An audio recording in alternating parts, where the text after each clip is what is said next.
Bienvenidos y bienvenidas. La Secretaría de Cultura y el Instituto Nacional de Antropología e Historia, a través de la Coordinación Nacional de Arqueología y del Museo del Templo Mayor, se complacen en presentar a ustedes el primer ciclo del Seminario Permanente Diálogos y Casos de Estudio en Museos y Arqueología.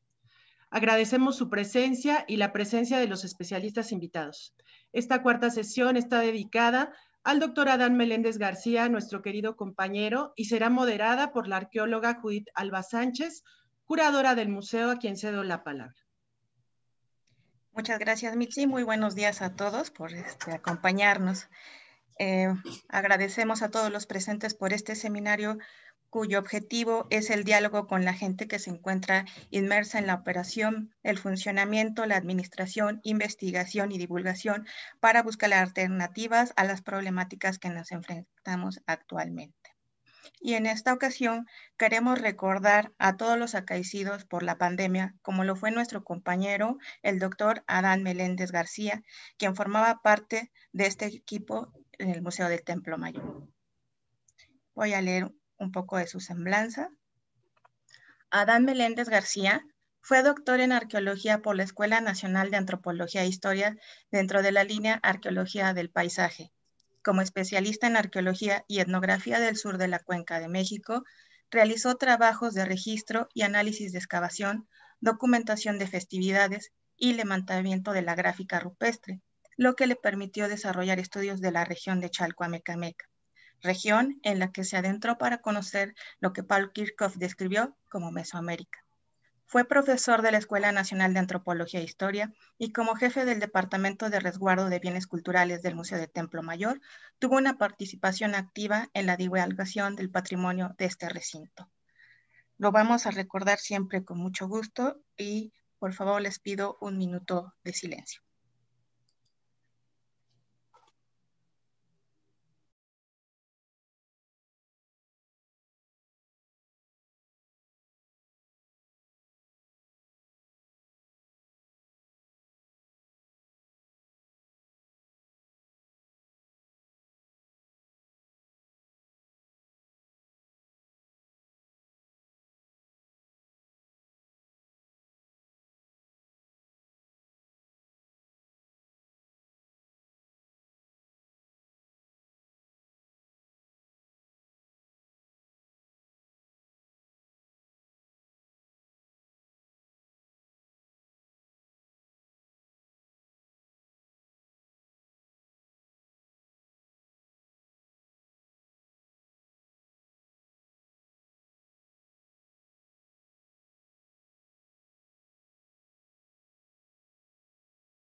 Muchas gracias por el video. Vamos a continuar con el seminario. En esta ocasión contaremos con la presentación ligada al tema de la arqueología y la museología. Y en esta primera intervención agradezco la aceptación a este evento al arqueólogo Marco Antonio Santos Ramírez, director de la zona arqueológica de Chichén. Voy a leer un poco la semblanza para pasar a su participación. Les comento a los participantes que son 20 minutos de la presentación y posteriormente pasamos a las preguntas. Marco Antonio Santos Ramírez es licenciado en Arqueología por la Escuela Nacional de Antropología e Historia. Además, cuenta con estudios en la licenciatura de Historia por la UNAM. Ha cursado varios diplomados, entre los que destaca el peritaje en Ciencias Antropológicas por el INAH en 2009. Santos Ramírez ha sido director del Programa de Protección Técnica y Legal de Teotihuacán y director de los siguientes sitios arqueológicos: Xochicalco en Morelos entre 1998 y 2011, La Quemada y las Ventanas en Zacatecas entre 2011 y 2014, y desde 2014 a la fecha dirige la zona de monumentos arqueológicos de Chichén Itzá en Yucatán. Muchas gracias por acompañarnos, Marco Antonio, y te cedo la palabra. Muchas gracias. Bueno, pues antes que nada, muchas gracias por la invitación. Me siento muy honrado en poder compartir esta charla, ¿no? En esta modalidad que decíamos hace unos minutos, pues es nueva en muchos sentidos, ¿no? Pero que nos acerca al final del día, ¿no? Y la verdad es que pues ha sido complejo, ¿no? Ver a tantos compañeros irse y lo lamentamos mucho, en verdad. Un abrazo pues para todos los que han perdido a un ser querido.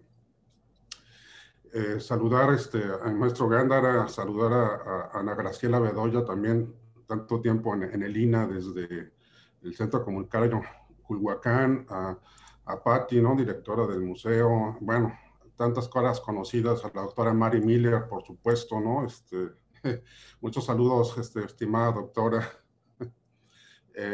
Y bueno, el tema que quisiera compartirles el día de hoy, pues es un poco como un tema arqueológico que ha sido debatido por décadas y que ha estado presente para que Chichén Itzá haya sido declarada como Patrimonio de la Humanidad, se vuelve imprescindible socializar hacia el público en general a través de un proyecto tecnológico, ¿no? Como es un espectáculo audiolumínico, ¿no? Entonces vamos a iniciar con esta presentación muy breve, ¿no? Son 16 diapositivas que iremos comentando para darle paso después a las preguntas y respuestas. Entonces me voy a permitir ahora compartir mi pantalla para pasar a la presentación.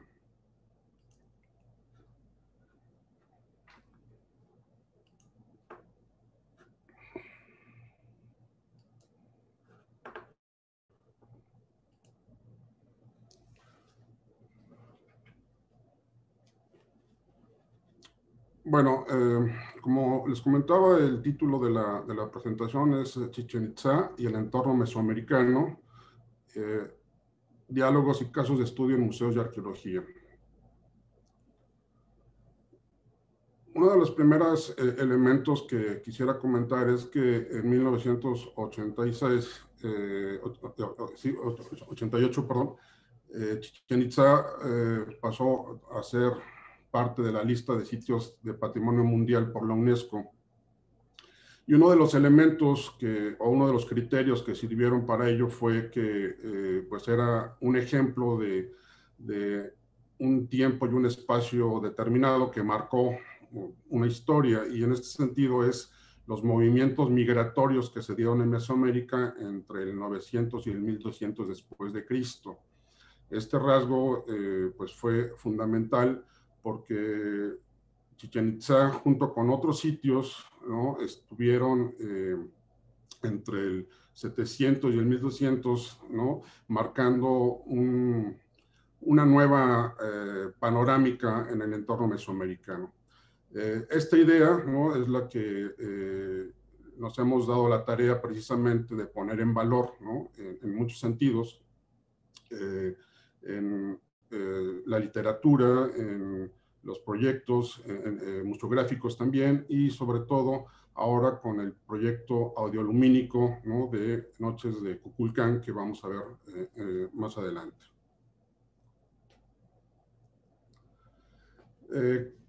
Comentar que precisamente en Chichén Itzá, como es de todos ustedes conocido, tenemos la presencia de dos estilos, por llamarlo así. El estilo Puuc, ¿no? Que es muy característico de la región llamada Puuc, ¿no? Uxmal, Labna, Cava, y que se caracteriza por este tipo de elementos en las fachadas de los edificios, las mascarones de Chac, ¿no? El dios de la lluvia, y todos estos elementos iconográficos muy distintivos de esta arquitectura.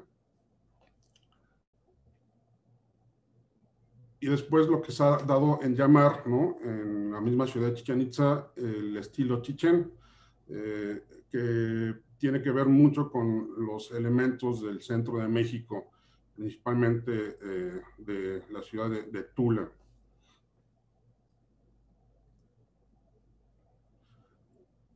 Y aquí, bueno, vamos a hacer un poquito de antecedentes, ¿no? Creo que uno de los primeros que se dio cuenta de estas similitudes en los estilos, pues fue Desiré de Charnay, quien lo plasmó en este maravilloso libro, ¿no?, de Las villas del Nuevo Mundo, y en donde él señalaba precisamente que había un estilo muy parecido entre Tula y Chichén Itzá, que incluso plasmaba esta idea que perduró por décadas, ¿no?, de las conquistas, ¿no?, de los toltecas hacia estos lugares, que fue hasta hace no muy poco tiempo un tema de mucho debate, ¿no?, que llevó a sendos libros, congresos y bueno, hasta que, bueno, ahora podemos establecer que, pues que no fue tanto así, sino que más bien era un tema de estilos precisamente que estuvieron dándose a lo largo y ancho de Mesoamérica para esta época.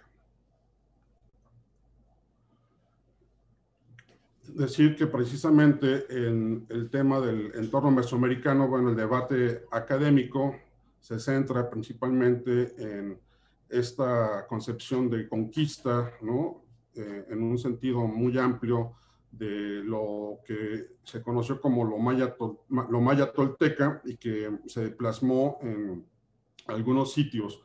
En el caso de Chichén Itzá, bueno, se comparten muchas estructuras, muchos iconos, muchos elementos, como es el chacmol, el patio de las 1000 columnas, ¿no?, en Chichén Itzá, que recuerda el Palacio Quemado, obviamente los zompantlis, y bueno, una serie de elementos que llevaron a pensar en esta posible conquista de Tula hacia Chichén Itzá, pero que al día de hoy, como lo señala el doctor Peter Smith, ¿no?, más que una conquista, tenemos la presencia de estilos que estaban yendo y viniendo, ¿no?, de un lugar a otro, y sobre todo la iconografía del poder, que es la que está presente en estos sitios.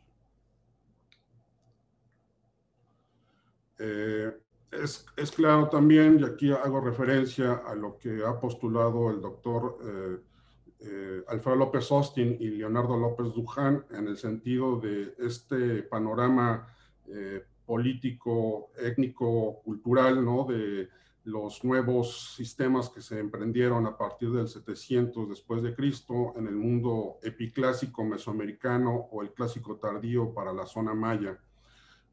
Y aquí hago referencia también a esto porque parece ser que para mucha gente o los mayistas esta hipótesis, esta teoría no ha engendrado, digámoslo así, nuevas interpretaciones para los sitios, ¿no? Es como, se han tomado como con muchas pinzas, digámoslo así, en ese sentido, sin tener, pues digamos, mayor repercusión. Sin embargo, en la iconografía podemos ver, ¿no?, por ejemplo, en este mural que se encontraba en el templo alto de los jaguares en el juego de pelota, estas imágenes de estos personajes, el capitán Disco Solar, el capitán Serpiente Emplumada, y cómo se señala, ¿no?, que el gobierno era compartido en una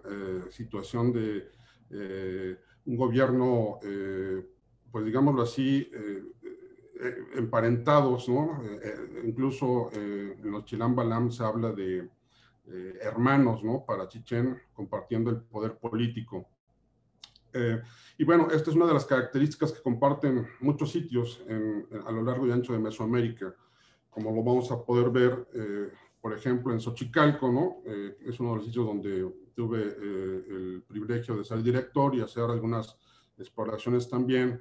Era muy evidente esta influencia, este estilo plasmado en algunas estructuras como la pirámide de las serpientes emplumadas y estos personajes que aparecen hablando, cantando por la vírgula de la palabra, con un estilo que hace referencia a los mayas posiblemente, ¿no? Y luego tenemos el tema de la escritura, en donde se combinan también elementos de otros lugares, ¿no? Es un sitio emblemático en ese sentido, y que en este libro que publica el doctor Alfredo López Austin, Mito y Realidad Suya, lo explican ampliamente, ¿no? En cómo el gobernante se convierte precisamente en el hombre Dios, ¿no? Y surge todo un sistema político, ideológico, que será compartido en toda Mesoamérica. Otro sitio también emblemático es Teotenango, donde tenemos, por ejemplo, esta imagen de la derecha, las cabezas de serpientes en las escalinatas, ¿no? Como uno de los elementos también que van a aparecer posteriormente en sitios como Chichén Itzá, ¿no? El castillo en sus escalinatas tiene, por lo menos en la norte, tiene estas grandes cabezas de serpiente. Y el calendario, ¿no? Todos los elementos también que varios de los pueblos y culturas están aportando estilos, pero dejan en esencia, ¿no? Los marcadores, por ejemplo, en este caso de la estela de Teotenango, el glifo emblema del año al estilo teotihuacano. Cacastla, por supuesto, ¿no? El mural de la batalla y estos personajes alados que aparecen también en Chichén Itzá, que son, pues bueno, todo un debate en términos de si son mayas, si son, quién está venciendo, a quiénes son los vencidos, ¿no? Entonces, bueno, nuevamente, ¿no? Con este elemento de la guerra, toma un papel fundamental, ¿no? Para este periodo. Tajín, indudablemente, ¿no? Uno de los sitios donde empezamos a tener esta influencia, esta iconografía del poder, ¿no? Que nos va a ser muy evidente estos movimientos de grupos, pero sobre todo de ideas, básicamente. Y finalmente, bueno, pues Tula, ¿no? Por mucho tiempo se pensó que era la ciudad gemela de Chichén Itzá en todos sentidos. Ahora la cronología nos muestra algunas divergencias en ese sentido, pero es evidente, obviamente, las similitudes que hay entre una ciudad y otra. Prácticamente hay elementos que son muy similares, ¿no? Como las banquetas estas de las procesiones donde están los jaguares, las águilas devorando los corazones, el chacmol, por supuesto, los atlantes, que los tenemos también acá en Chichén Itzá. Y bueno, todo este bagaje de conocimiento, de exploraciones, de discusiones, pues plantea precisamente todo un tema de cómo difundir esto y de qué forma. En ese sentido, nuestro plan de manejo, ¿no? Es un eje fundamental para ello, y el objetivo es precisamente la puesta en valor para implementar un modelo de interpretación para la comprensión de los componentes temáticos que están plasmados en una serie de, partiendo desde la academia, en libros, ponencias y demás. Pero cómo llevar todo esto, ¿no? Que de repente resulta ser muy complejo para el público, sobre todo cuando incluso para los mismos colegas nos resulta de repente difícil poner a discusión ciertas hipótesis, ¿no? Como lo que acabamos de ver en torno a estos modelos políticos y económicos, ¿no? O sea, eso cómo lo podemos bajar precisamente a un tema más amplio de difusión del conocimiento. Y bueno, a partir de 2015 es que empezamos a trabajar en un guión junto con el gobierno del estado. Los que conocieron Chichén antes de esto recordarán un viejo Luz y Sonido que era de los 70s, por ahí así, donde era, por un lado, muy invasivo, fue muy destructivo y prácticamente era un show para extranjeros, ¿no? Porque era todo un tema ahí teatral y bueno, pero fue muy exitoso en su momento y cumplió un objetivo muy claro que era traer más turistas al sitio. Sin embargo, a partir de 2014 pasamos a trabajar un tema que era precisamente la puesta en valor, ¿no?, de este valor patrimonial que refleja Chichén en términos de patrimonio mundial y cómo poderlo bajar a la mayor parte de la población. Entonces, que surge Noches de Kukulcán, y prácticamente es un proyecto que ha tenido pues mucho éxito desde el 2015 y consiste en dos elementos fundamentales. Un recorrido por la zona iluminada, donde simplemente es la observación de los monumentos con luces que asemejan el colorido que tuvieron en algún momento, y posteriormente la gente se sienta aproximadamente como a 150 metros de la cara del lado oeste del castillo para presenciar una proyección narrativa y audiolumínica, en donde se pueden observar estos elementos que hemos venido analizando en esta presentación, que es el estilo Puc, y luego cómo cambia el estilo Chichén, elementos como el tema de Kukulcán, Quetzalcóatl, plasmados en lo que fue para los mayas de hace 1000 años, ¿no?, este tema. Y luego hay algo interesante que podemos ver en la diapositiva superior derecha, en donde hay cosas que ya la visita ya no puede acceder a estos lugares, como es la subestructura del castillo, donde está este famoso trono de jaguar rojo, ¿no? Entonces, son elementos que la tecnología nos ha permitido poner a disposición del público y que pueden ser observados de una forma pues más amplia, sin que esto implique, por ejemplo, ¿no?, cuando la gente accedía al castillo, una pues destrucción prácticamente, ¿no?, de estos elementos. Es importante también señalar que los retos que tenemos en este momento con un tema como por ejemplo lo es el Tren Maya y lo que implica esto en el sentido de tener más gente en el sitio y de cómo poder empezar a difundir estos conocimientos. Creemos que estos proyectos, ¿no?, tecnológicos nos van a permitir hacer llegar, ¿no?, este conocimiento ya de décadas a nuestro público de una forma más amena. Quisiera cerrar mi presentación diciendo que estos elementos se vuelven herramientas fundamentales en un mundo ampliamente tecnológico. Las visitas guiadas con el guía, como se hacían antiguamente, cada vez van pasando de moda, y ahora nuestro público, los jóvenes, ¿no?, acuden más a las aplicaciones tecnológicas, como puede ser una app que pueda mostrar todo esto que estamos viendo, realidad aumentada, 3D, etcétera. Y bueno, es un tema difícil porque viendo las últimas estadísticas del INEGI, donde señala que más del 40% de la población en México, y si le sumamos una población que no sabe leer y escribir, apenas terminó la primaria, el problema es mayor. Es decir, tenemos la mitad de la población, ¿no?, con un conocimiento muy precario, y cómo, ¿no?, poder llevar estos elementos de conocimiento a ellos a partir de elementos como el que acabamos de ver, pero también con nuevas aplicaciones como podría ser una app.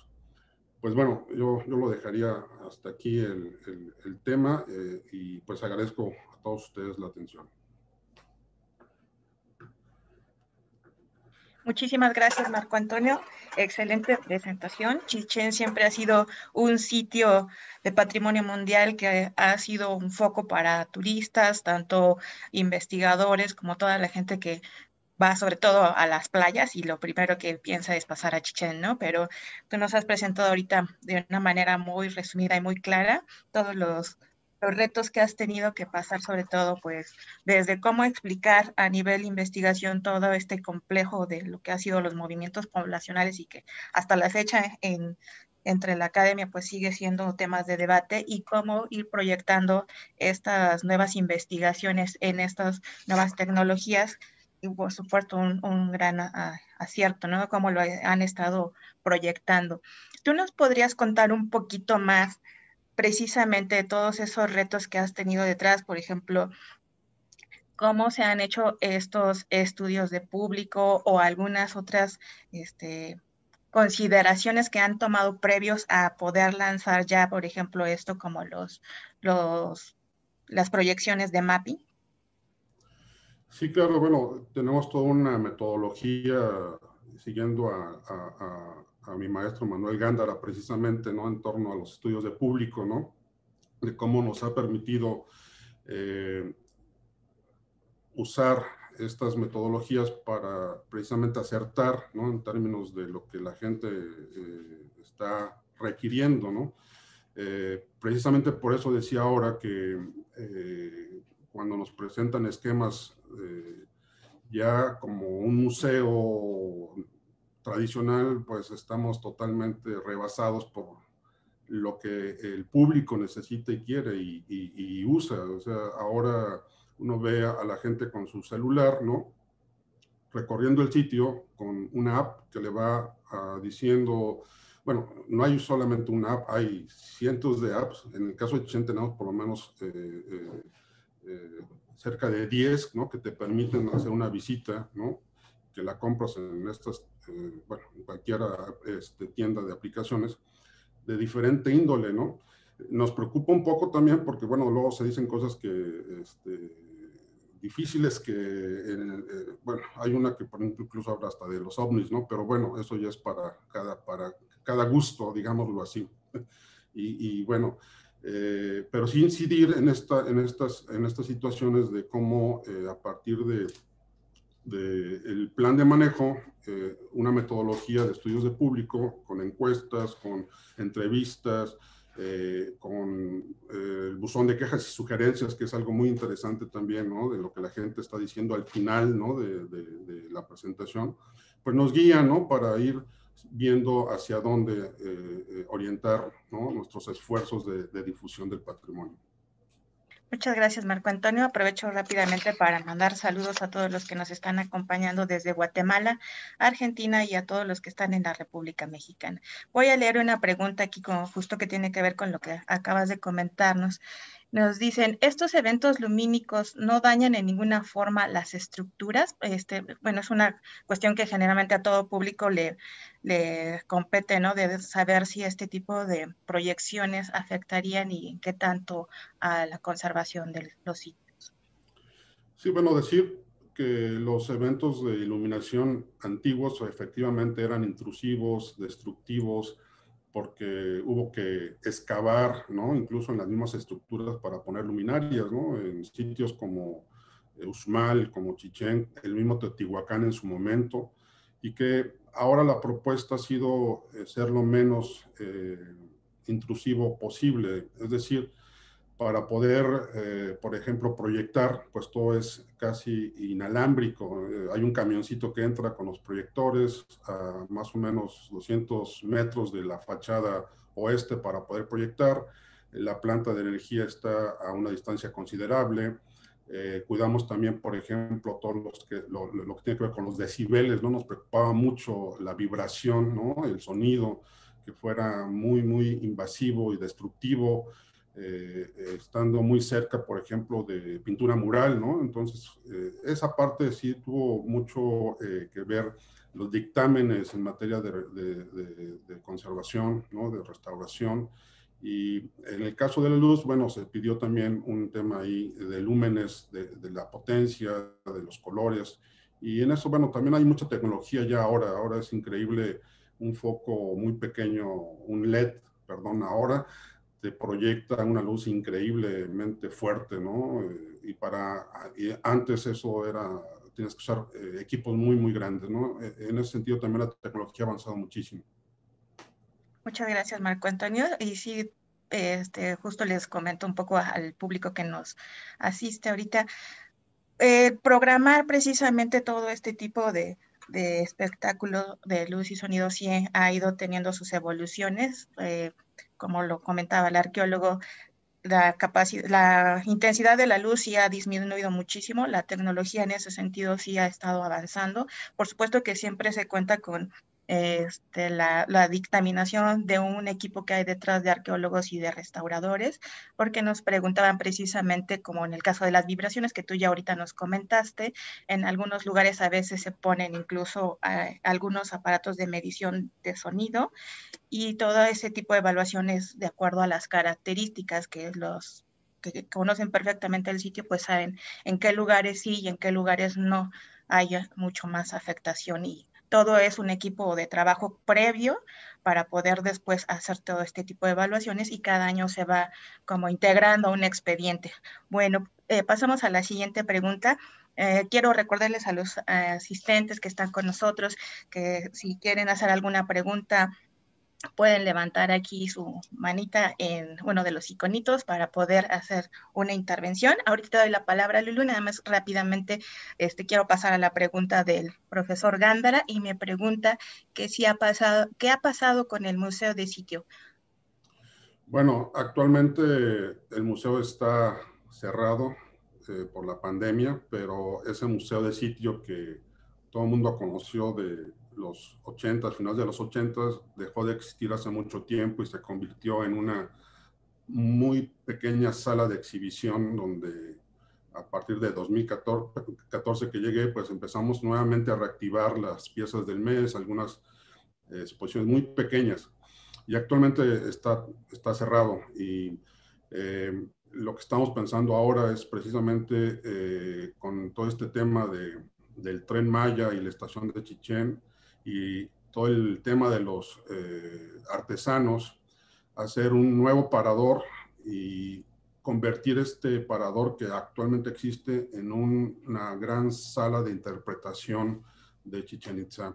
Eso es ahora lo que está en camino. Esperemos que podamos hacerlo en corto tiempo, porque efectivamente, ¿no?, hay una cantidad enorme de conocimiento de las exploraciones llevadas a cabo en Chichén que están ahí, piezas obviamente, pero utilizar nuevamente la tecnología para mostrar muchas cosas que no podemos ver, ¿no? Y que es importante que el público que visita Chichén conozca que existe, ¿no? Que no se limite solamente, obviamente, a un museo tradicional de piezas, sino ir un poquito más allá, ¿no? Y ahí también vuelvo a señalar lo que mi maestro Manuel Gándara, ¿no?, nos ha enseñado de cómo poderlo hacer con esta tecnología que ahora tenemos.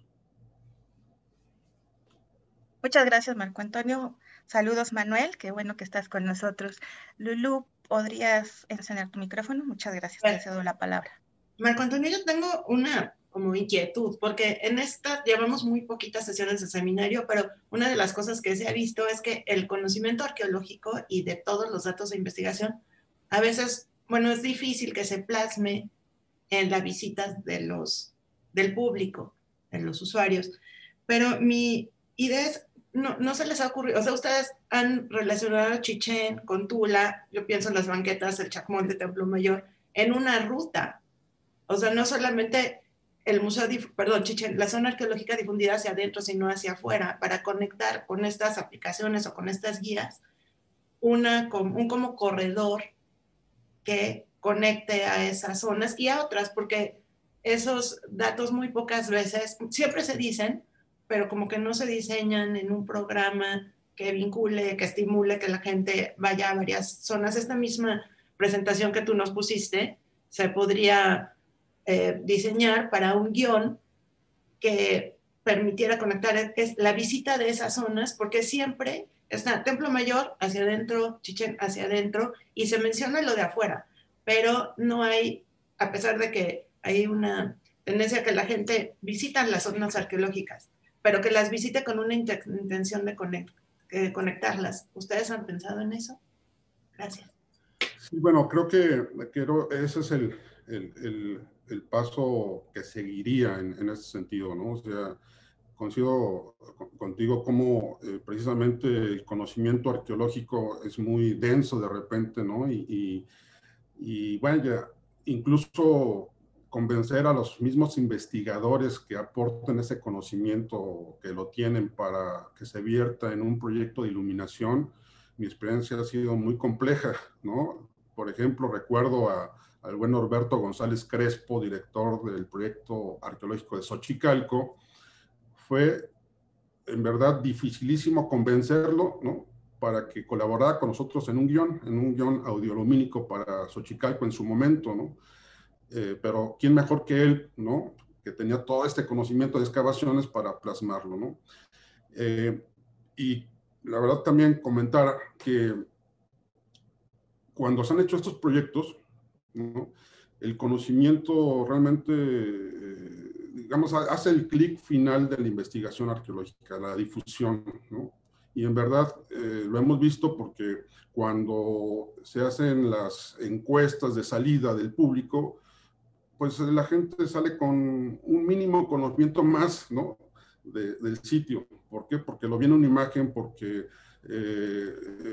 se plasmó en una proyección en el castillo, y en verdad se hace ese clic final, ¿no? Que al final del día es para lo que investigamos. Yo podría decir, sin temor a equivocarme, que hay más gente que ha salido con algo de este tipo de eventos que de repente haber leído un libro de la colección científica de Lina, ¿no? O sea, a veces creo que es pues son dos cosas distintas, pero a veces la investigación se queda en eso, ¿no? En esta colección científica y no pasa al siguiente paso.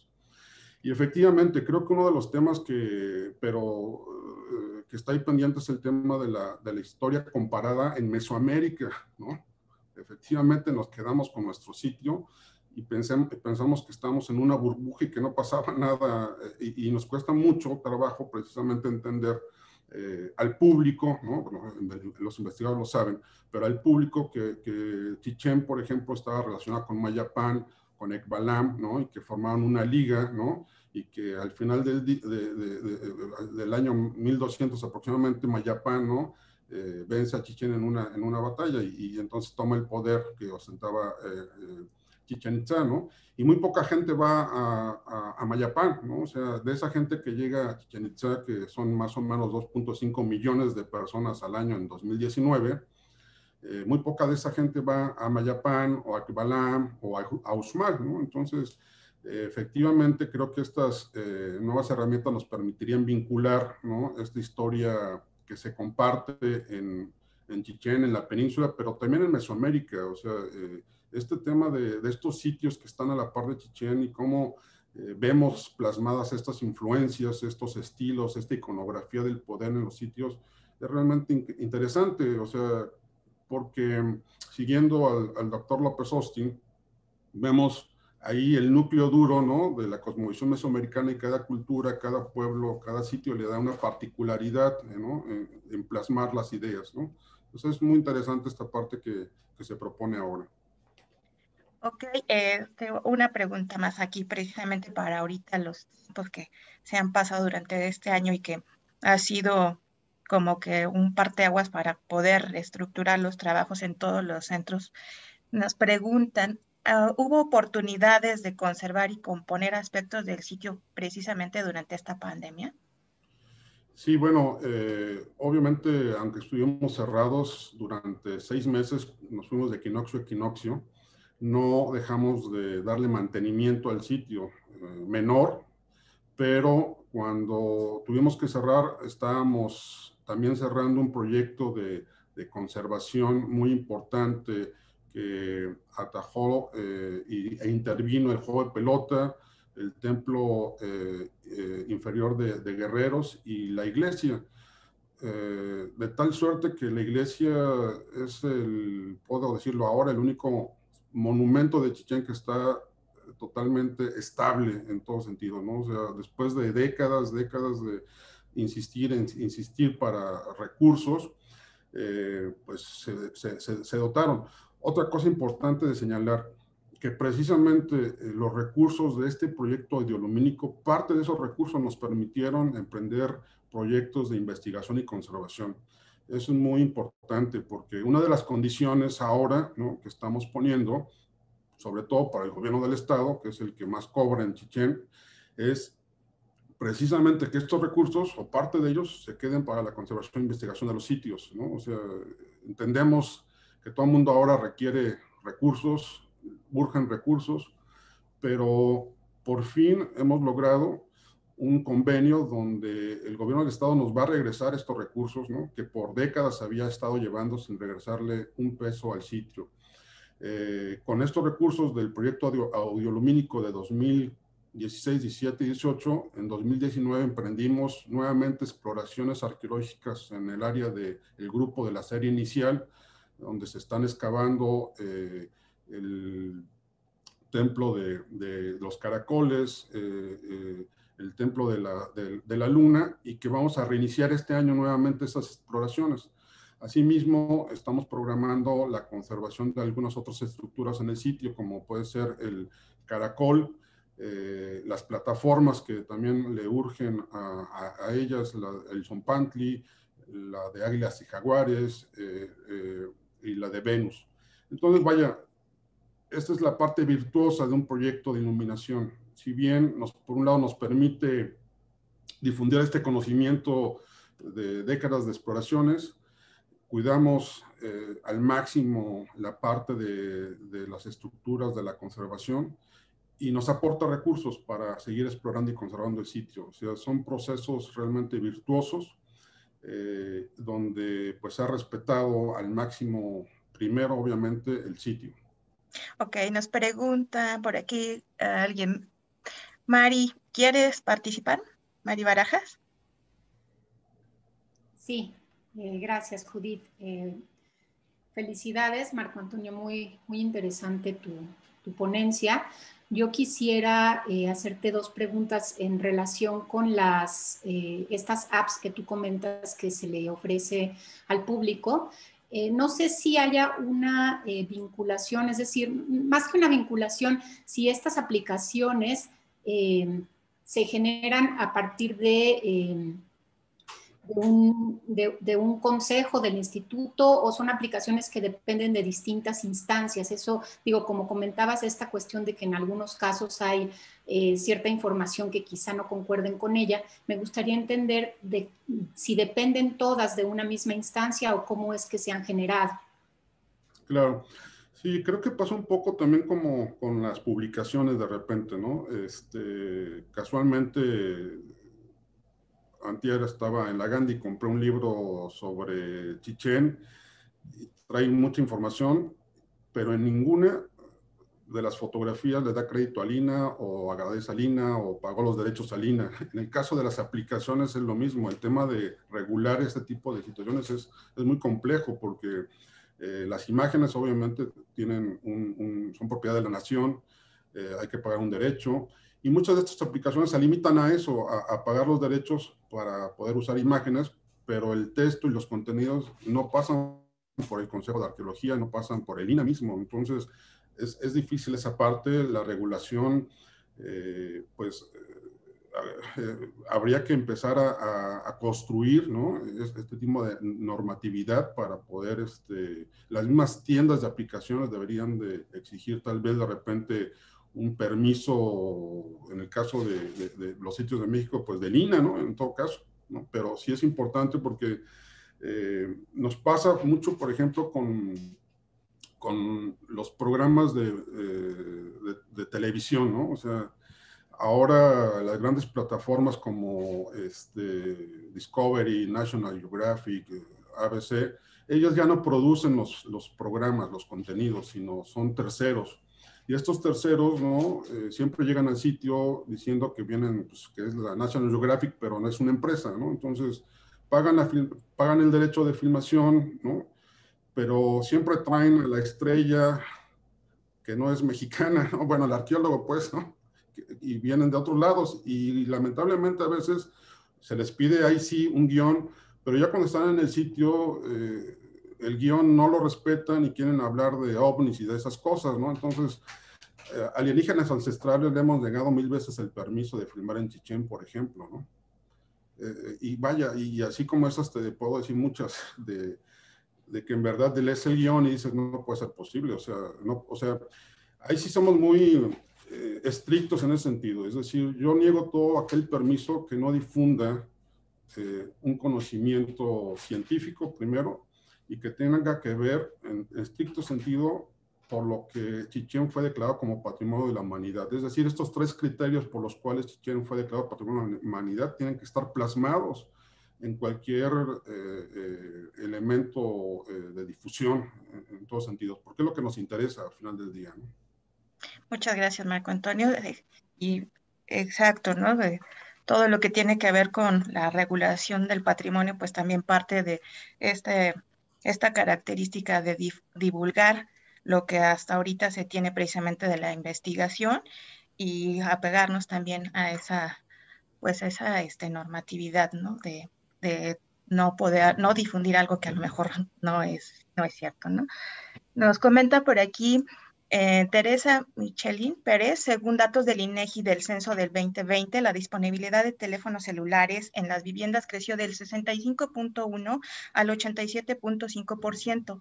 El radio y la TV presentó una baja considerable y se incrementó el acceso a Internet y no solo datos móviles en un 50%. Pues esto probablemente por lo que nos decías de cómo estamos aplicando ahora las nuevas tecnologías, porque es lo que está incrementando. Por supuesto que hay que resolver todavía la situación de qué pasa con la población local que a lo mejor no tiene acceso todavía a este tipo de aplicaciones. Te mandan muchos saludos, Juan Román, ahí está con nosotros acompañándonos.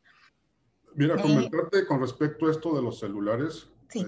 Otra de las tareas que nos hemos dado a hacer es los estudios, sí de público, pero también de las comunidades aledañas al sitio, ¿no?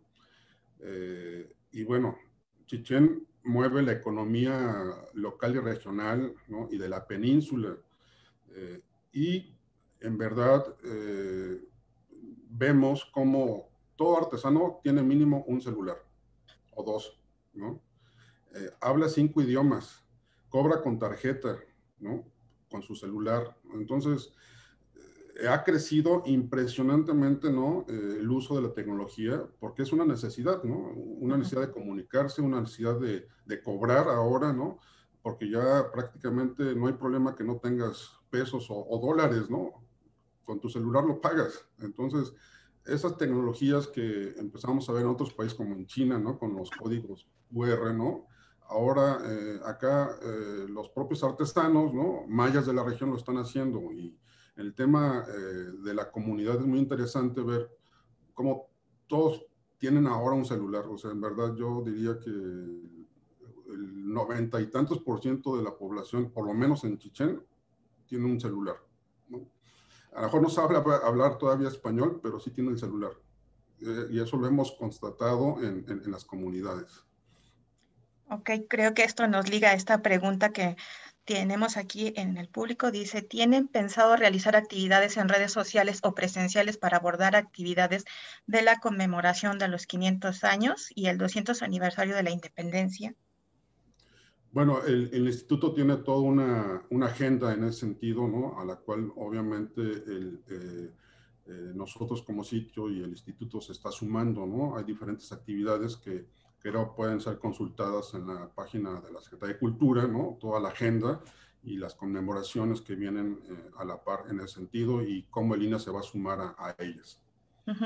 Bueno, aquí nos preguntaban que si hay alguna política o reglamento para realizar los espectáculos masivos como conciertos, pero ya ahorita nos comentaste un poquito de cómo es que se lleva todo ese procedimiento y por supuesto con todo un equipo que es de investigación para poder difundir todo lo que sí es el conocimiento que se va incrementando cada vez más con todo lo que se hace año por año y pues toda la reglamentación que compete a la ley orgánica y a la ley federal de monumentos. Bueno, en el También. caso de los conciertos, sí es muy interesante esta parte porque nosotros como dirección de sitio siempre nos opusimos y nos hemos opuesto a ello, ¿no? El último que se llevó a cabo fue el de Armando Manzanero, ¿no? Recientemente fallecido. Pues muy apreciado el maestro, ¿verdad? Pero siempre señalamos que no era conveniente, ¿no? Y ha sido nuestra política en el sentido de de que pues Chichén Itzá no puede ser usado como un simple escenario, como un simple pues elemento decorativo, ¿no? Chichén Itzá es mucho más grande que eso, y basta ver los criterios por los cuales fue declarada Patrimonio de la Humanidad, ¿no? Entonces, ya se lo dejamos a la consideración del maestro, ¿no? Ok. Nos preguntan si la zona está privatizada. No, la zona, incluso la tierra, está en manos del instituto, una gran parte de ella, otra del gobierno del estado, y sí hay propiedad privada dentro de la poligonal de protección. En el caso del parador y los servicios son del gobierno del estado, por un convenio muy antiguo, que hemos ahora, como señalaba hace un momento, que nos está permitiendo que esto nos esté generando recursos para la investigación y la conservación. Y bueno, la problemática en el tema de los artesanos, que estamos trabajando en ello precisamente para poder ofrecer, pues vaya, el INAH nunca ha estado en contra del trabajo de la gente, es un derecho humano. Siempre hemos cuestionado básicamente el tema de dónde se está haciendo, por lo tanto hay que resolver ese tema, y creemos que el Tren Maya y este nuevo parador, esta estación, va a poder solucionar estos elementos añejos del sitio. Ok, por aquí, Patti, ¿quieres hacer una intervención? Sí, muchas gracias. Muchas gracias, Marco Antonio, por estar hoy con nosotros y platicarnos pues, de este maravilloso sitio que además es, yo creo que uno de los lugares más complejos en su operación. Y ahorita acabas de mencionar algo muy importante que a ver si por ahí Manuel Gándara también nos echa la mano, y tiene que ver con que has estado cuidando los discursos que se hacen a partir de Chichén, en particular con estos pues grupos de pseudociencia que están tratando de ligar todas las zonas arqueológicas del mundo. No es un caso particular de México, con antiguos extraterrestres y con cosas que no tienen nada que ver con la ciencia. Y eso yo creo que tiene que ver también con este posmodernismo llevado al exceso, donde se supone que todos tenemos derecho a opinar y todos podemos decir lo que sea. Pero finalmente si algo tiene el instituto es que sigue ligado de alguna manera muy fuerte al tema de la educación. Entonces, como sitios arqueológicos no podemos permitir que el discurso se lleve hacia estos lados que sabemos que son mentiras. Y eso obviamente implica mucha responsabilidad, y va también de la mano con lo que acabas de mencionar referente al uso que se le hace de algunos sitios arqueológicos como escenarios de conciertos, porque eso también de alguna manera modifica el concepto que tenemos de los espacios. Una zona arqueológica no es un parque, no es un kiosco, no es un lugar que estaba diseñado para hacer esas actividades. Entonces, cuando nosotros permitimos que hayan este tipo de eventos al interior de los sitios arqueológicos, de alguna manera también estamos como diluyendo la real función que tenían. Entonces sí creo que es un tema que habría que platicarse, y como le dices, te agradezco también la honestidad con la que lo abordas, diciendo que esto no es correcto. Y yo creo que por ahí tendríamos que ser un poco más rigurosos en el tema de los usos que se le dan a la zona arqueológica más allá de la visita. Sí, efectivamente el tema lo hemos estudiado en el plan de manejo, ¿no? Los usos del patrimonio. Y hay algo muy interesante, un documento que sacó la UNESCO de cómo el patrimonio genera riqueza, pero no riqueza solamente material, ¿no? Genera riqueza en muchos sentidos. Genera paz, genera cultura, genera riqueza social, una serie de elementos, ¿no? que son a los que le estamos apostando ahora. Efectivamente, el recurso nos hace falta como a todas las instituciones de cultura en este país, ¿no? Pero eso no implica, efectivamente, pues decirlo así, ¿no? O sea, prostituir el patrimonio. Creo que eso está muy claro y lo tenemos muy claro en el instituto, ¿no? Comentar, por ejemplo, que Chichén cobra el gobierno federal, la ciudad de Lina, 80 pesos. Pero el gobierno del estado, el día de hoy, te está cobrando 430 pesos. Es la ida al baño más cara de este país. Por pasar al baño nada más te cobra eso. Y de ese recurso tanto del INAH como del gobierno de Estado, no se le regresaba nada al sitio, ni un peso, ni un peso, ¿no? Entonces, bueno, lo de los 80 no se nos va a regresar nada porque, bueno, todo va a la federación y eso, pues, estamos haciendo una tarea titánica en términos de cobrar y hacer una función que debería estar haciendo Hacienda.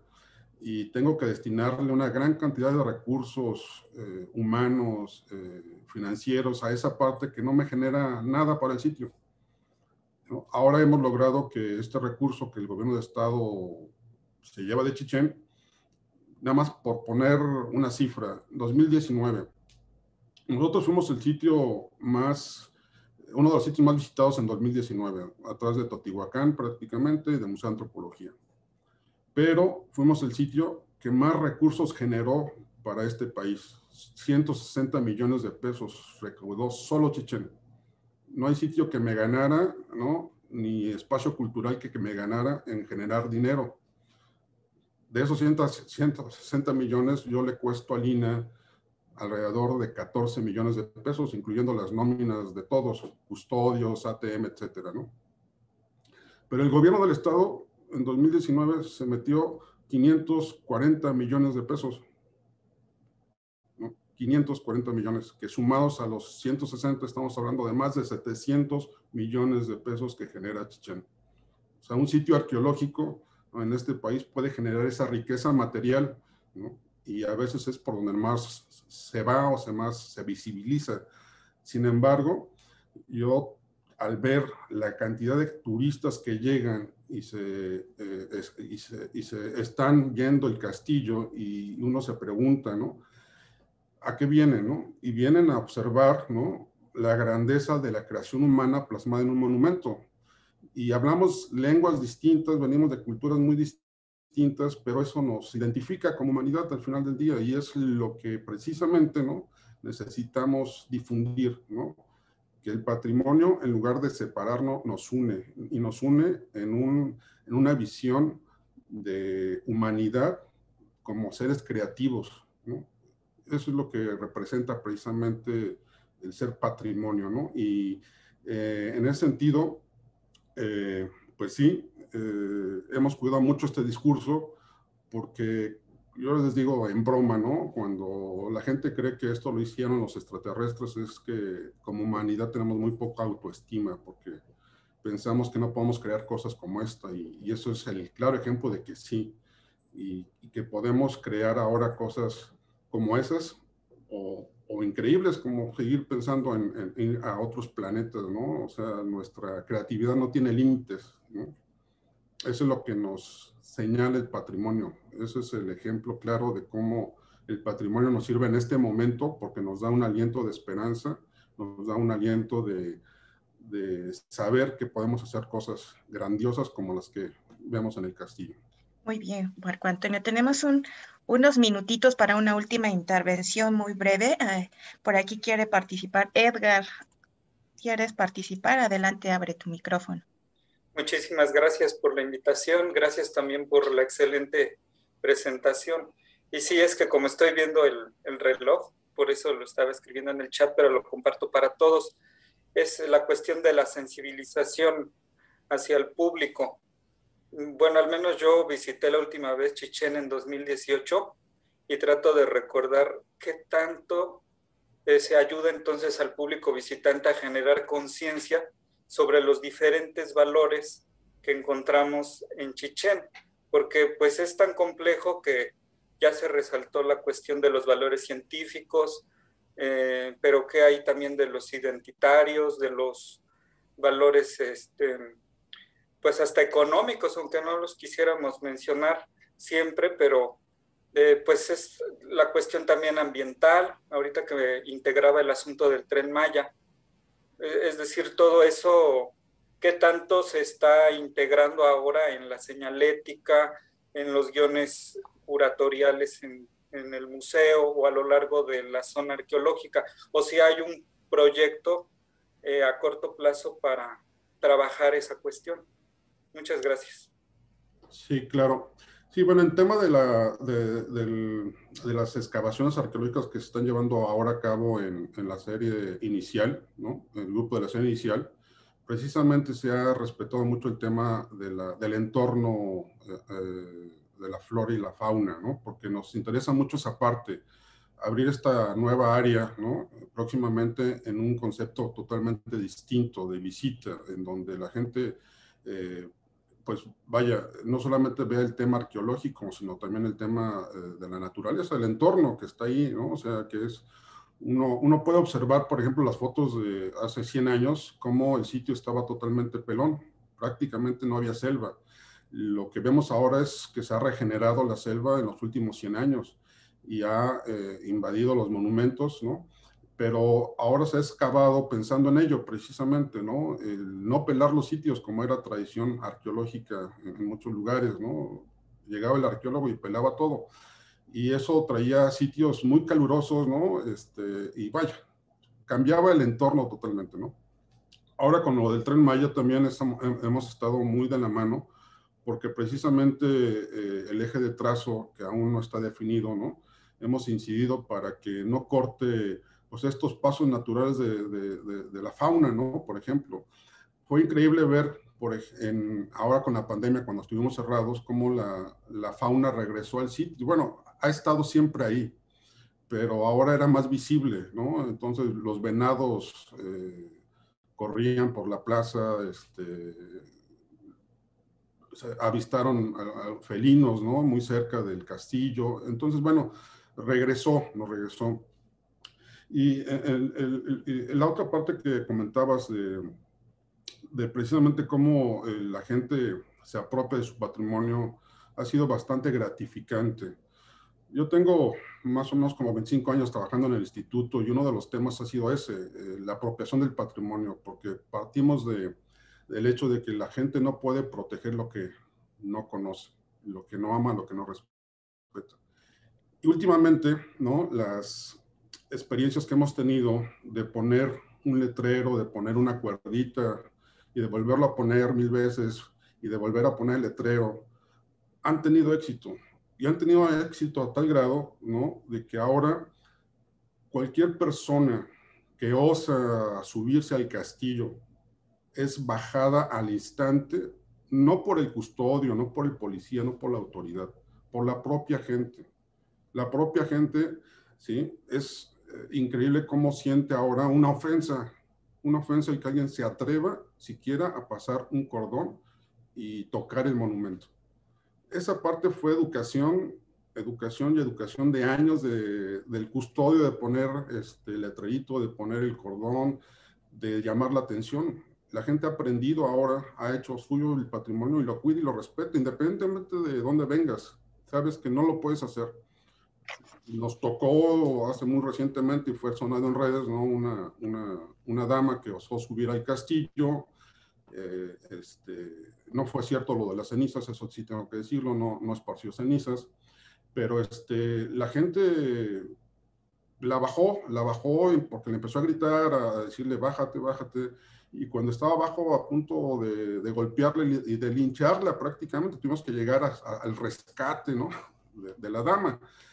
Pero eso implica, ¿no? Cómo la gente ahora ve su patrimonio, ¿no? O sea, es impensable pensar que la gente no ha aprendido y no ha hecho suyo el patrimonio, ¿no? Y lo vemos claramente con estos ejemplos de que la gente ahora es la que cuida el patrimonio, ¿no? Y vemos un fruto, pequeño tal vez, pero vemos que hay frutos de esta labor, ¿no? Que a veces es por años de poner este letrerito, esta cuerdita y de volverlo a poner 1000 veces, ¿no? Vemos los frutos ahora. Muy bien, Marco Antonio. Muchas gracias por toda tu presentación. Ha sido súper interesante, importante, fundamental para nosotros que poco a poco vayamos conociendo todo lo que implica mantener una zona arqueológica. Y quiero agradecerte muchísimo otra vez tu participación para dar paso a la siguiente presentación. Gracias. Pues gracias a todos y les mando un saludo.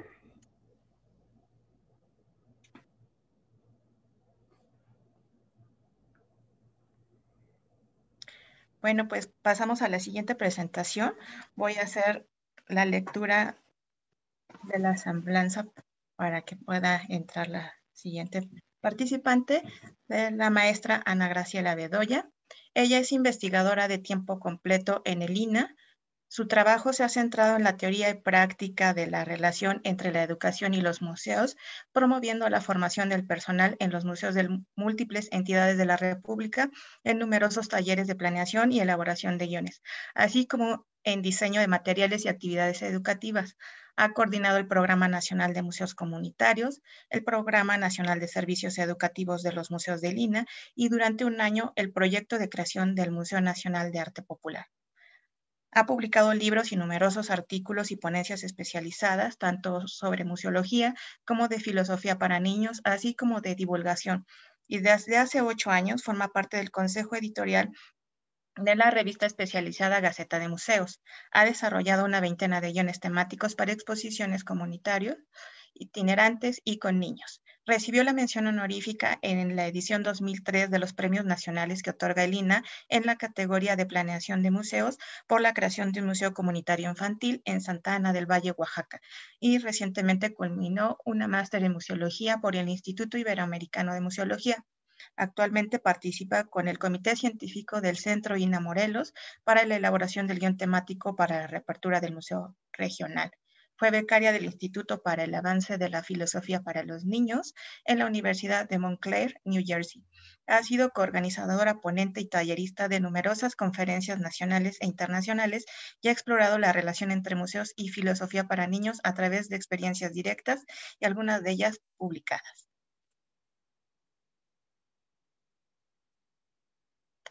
Adelante, Diana, si quieres poner tu participación. Sí, muchas gracias. Buenas tardes a todas, a todos. Muchas gracias por la invitación. Muchas gracias, Marco Antonio. Te aprendí muchas cosas. Yo conocí a Marco Antonio cuando era muy jovencito. Me da mucho gusto ver lo que hace. Saludos a Manuel y a todas y a todos. Mire, yo antes de abrir la presentación quería decirles que no es una formalidad que yo agradezca estar invitada a este seminario. Es que a mí me parece que los seminarios son espacios para pensar juntos, ¿no? Entonces, yo por eso decidí mejor hablar un poco de mis dudas acerca de los problemas éticos en los museos, porque yo no traigo así como la iluminada verdad para decirles, sino yo traté de estructurar una serie de problemas que yo encuentro en los museos y yo espero que entre todos y todas, a partir de nuestras experiencias, podamos como ahondar, ¿no? Podamos precisar algunas cosas, podamos seguir haciéndonos preguntas. Esa es como la intención mía al estar con ustedes. Por eso celebro tan selecta asistencia a este seminario. Entonces ahora sí voy a tratar de compartir. Ahí estamos. Bueno, entonces les decía que en ánimo de compartir y de compartir en un seminario, pues yo celebro que este seminario se llame Diálogos, ¿no? Entonces, como les decía, traigo algunas cuestiones que son como mi punto de partida. Ahora que me deje avanzar. ¿Y ahora por qué no me deja avanzar? Con las flechitas de su teclado de la computadora, la que da al lado derecho, con esa puede avanzar las diapositivas. No me hace caso, ¿tú crees? Oh, Dios. Creo que algo está pasmado aquí. No, haz clic sobre tu diapositiva. Ah, ok. A ver. O sea, vuelve a presentar y haciendo clic sobre la diapositiva para que respondan o el teclado. Perfecto. Ahí está. Ok. ¿Sí? Entonces, gracias. Ahora sí, ya espero poder darle continuidad a esto. Yo quise citar a Juliana González porque es una filósofa mexicana que fue inclusive directora de la Facultad de Filosofía, que ha trabajado mucho la ética. Me gusta mucho el planteamiento que tiene porque ella habla de dos vertientes de la ética. Una como teoría, filosofía moral, y otra como la práctica, como el análisis de esta dimensión de la existencia humana donde se articulan muchos factores, tensiones y polarizaciones, ¿no? Entonces, en ese sentido, digamos que hay por lo menos estas dos vertientes en la ética, que no es que yo quiera dar clase de ética, sino que me parece que es importante tener como un marco general. Por lo menos habría estas dos maneras de entender la ética. La ética como normativa dirigida a esta práctica humana y la metaética que estudia justamente el estudio, el conocimiento de los hechos morales, la realidad moral en su conjunto, buscando lo esencial, aspirando a la universalización de ciertas cosas, etc. Entonces, dentro de la ética normativa, que es la que tendría que ver con nuestro trabajo dentro de las instituciones de cultura, hay varias teorías. El sentido de hablar de varias teorías tiene que consiste en hablar de que no hay una sola manera de entender la ética, sino que hay muchas teorías, cada una de las cuales tiene un fundamento que voy a tratar de describir de una manera muy, muy sintética. Por ejemplo, estas teorías que se llaman teleológicas tienen que ver con juzgar las acciones humanas a partir de sus consecuencias. Por ejemplo, imaginen ustedes una pareja que tiene un bebé, que tiene un problema serio de cuando nace es anencefálico, digamos que tiene la parte del cerebro que permite la vida vegetativa y entonces enfrenta el dilema de ceder los órganos de su bebé a otros bebés que necesitan para seguir viviendo. La pareja toma la decisión de donar los órganos de su bebé porque tienen como la ilusión de que su propio bebé va a seguir viviendo a través de donar órganos a otros bebés que van a seguir viviendo. Esas serían como las consecuencias. Sin embargo, hay otras teorías éticas que son las deontológicas, que más bien ponen el acento o sostienen, digamos, que el comportamiento se tiene que evaluar en términos del deber. En el caso de este ejemplo que les traigo, el deber diría que el valor más importante es la vida y que ese bebé tiene derecho a vivir, aunque sean 2 días, y que nadie tiene derecho a quitarle la vida, porque el deber de la medicina es conservar la vida.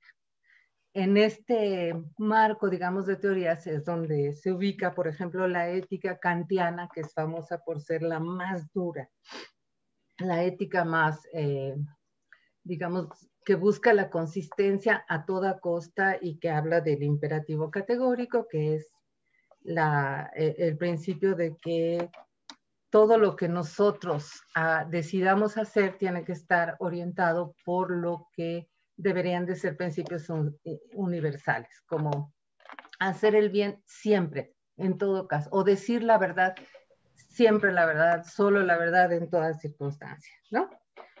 Por cierto que el ICOM tiene un código deontológico para nosotros, para los museos, y está escrito justamente en estos términos, cómo se debe comportar un profesional de los museos.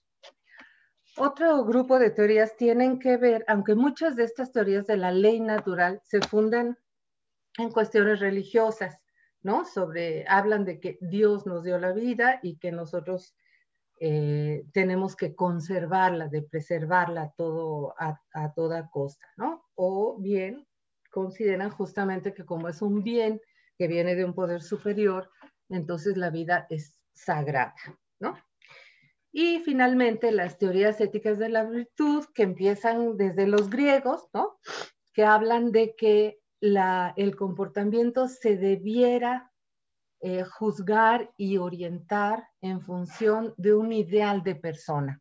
O sea, si yo tengo un ideal de la persona que yo debería de ser, todo lo que yo haga debería aproximarme a ese ideal, digamos, ético, ¿no? Eso sería desde las teorías occidentales, o por ejemplo, Platón, Aristóteles y más tarde Descartes. Ellos dicen que lo que define nuestra naturaleza humana es la capacidad de razonar Y entonces esa racionalidad nos conduce a la autonomía como personas, ¿no? Es decir, a actuar por nuestras propias convicciones. Las teorías éticas de la virtud en Oriente son distintas porque no distinguen, no hacen una separación entre la racionalidad y la emocionalidad, porque piensan que las dos vertientes, digamos, son parte de una sola naturaleza humana que tiene que enfatizar la empatía como una capacidad de entender las relaciones y como las necesidades de otros, porque además las teorías éticas orientales conciben que entre todos los seres humanos y todos los animales y todas las plantas hay una interdependencia.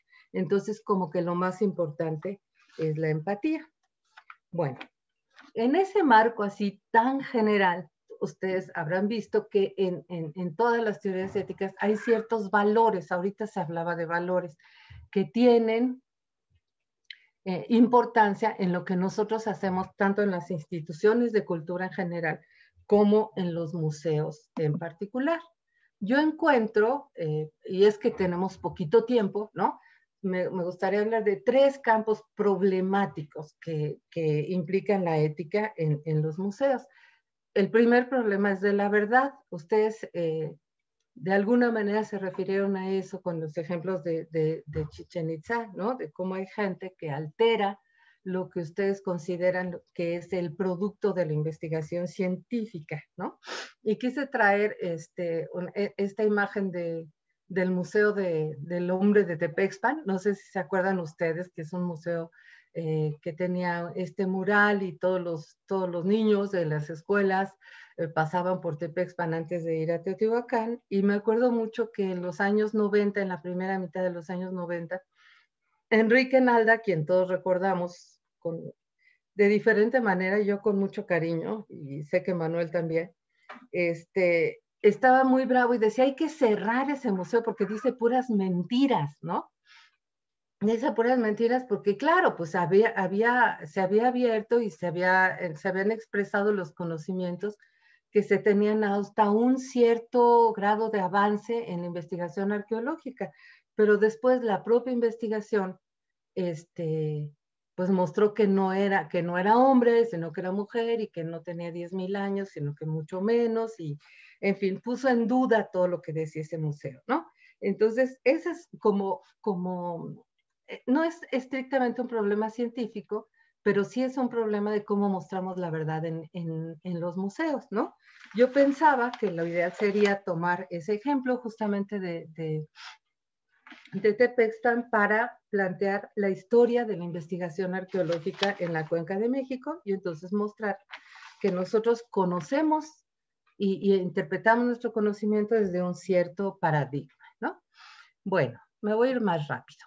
Otro problema, otro valor muy importante en la ética es el bien, lo bueno, lo deseable, y tiene que ver con que a veces damos una versión única de los hechos, a veces damos versiones excluyentes de los hechos. Por ejemplo, lo han mostrado mucho los movimientos feministas al interior de los museos, cómo se excluye la acción de las mujeres en el discurso de los museos, o como, por ejemplo, en el Museo Regional de Guerrero, que tiene pocos años que se reestructuró, se omitió la presencia de la población negra de México, por ejemplo, ¿no? O a veces presentamos visiones muy episódicas, decimos, el 5 de mayo de 1862 las armas de México se cubrieron de gloria y no sé qué, y no hablamos de lo que pasó al otro día, de cómo la ciudad de Puebla estaba de luto porque había perdido el ejército francés, cómo el ejército de México no tenía agua, el general Zaragoza no tenía para pagarle a su ejército, ¿no? Bueno, y estas son como historias pequeñas que resultan de las omisiones de los grandes museos, ¿no? A veces tenemos en los grandes museos historias lineales, historias sin conflicto, ¿no? Que además tienen implícita una idea de progreso y no necesariamente hablamos de conflictos, por ejemplo, ¿no? Entonces, me gustaría como señalar muy rápidamente algunos aspectos. No pretendo presentar una visión completa, son algunas cosas. Primera cosa, que los museos no son entidades neutras. Los museos, acuérdense, surgieron de una aspiración republicana y tenían una intención de mostrar, de construir una identidad, de educar en cierta visión de lo que es la historia, etc. Pero nosotros ahora sabemos que son sistemas de representación, ¿no?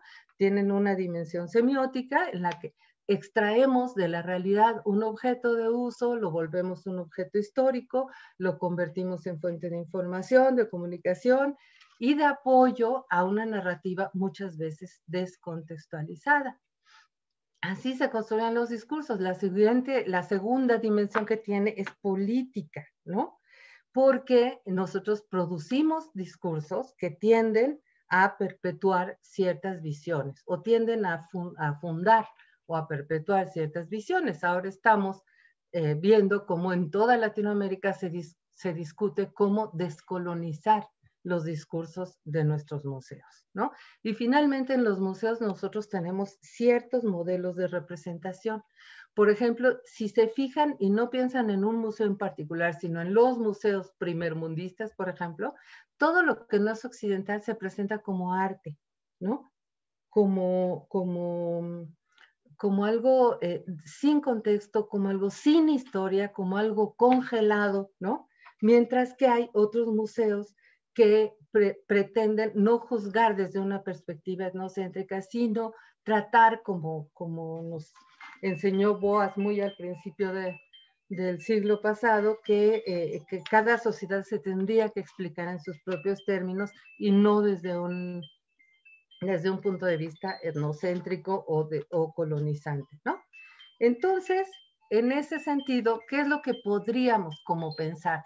Cuando yo hablo del diseño de proyectos museográficos, estoy pensando como mucha gente cada vez más en el ámbito de los museos, que un proyecto museográfico incluye el guión temático, es decir, el producto de la investigación básica, ¿no? Básica en el sentido de que genera conocimientos, y el diseño, ¿no? De los espacios, del color, etc. Entonces, ¿qué tendríamos que hacer, según yo? Asumir la falibilidad del conocimiento. ¿Qué quiero decir con eso? Por eso, como en el ejemplo de Tepexpan, o sea, nosotros solemos presentar la información como si fuera la última palabra en cualquier campo de la experiencia que sea, la etnografía, la arqueología, lo que sea, y no aceptamos que es un discurso realmente hipotético, ¿no? O que será cierto hasta que se demuestre otra cosa. Entonces, en ese sentido, debiéramos, creo yo, por lo menos es lo que yo trato de hacer, es presentar las exposiciones como ensayo y no como algo ya comprobado, escrito científicamente, sino como una interpretación posible, ¿no? Porque hay públicos conocedores que pueden inferir que nosotros estamos presentando un ensayo interpretativo, pero la mayor parte de la gente cree que todo lo que dice el museo es una verdad inmutable, ¿no? Después tendríamos que configurar narrativas incluyentes de la diversidad, de los enfoques de género, de los enfoques generacionales, de todo lo que